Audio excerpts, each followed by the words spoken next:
Master, আসলে আজকে হুট করে মনে হলো যে মানুষের বাচ্চা পড়াতে পড়াতে নিজের বাচ্চাদের প্রতি মনে হয় খুব অযত্ন করছি, অবহেলা করছি।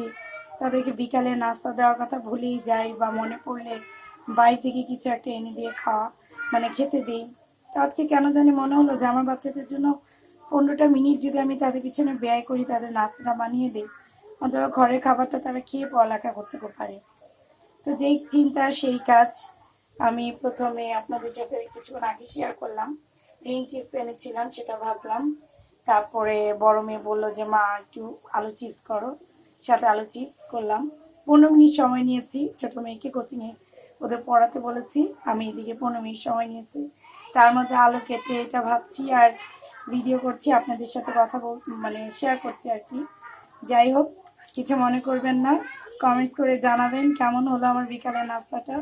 ভালোই লাগছে তো, প্রতিদিন বিকেলে 15 মিনিট করে সময় নিব নিজের বাচ্চাদের জন্য, মানে নাস্তা বানানোর। সাথে আমার এই বাচ্চাটারও নাস্তা দিতে হবে, সে রেডি হয়ে বসে আছে। মা খাবার দাও। মিনু, হ্যাঁ মিনু, তোমাকে নাস্তা দিতে হবে না বাবা? হুম, ওকে, আল্লাহ হাফেজ।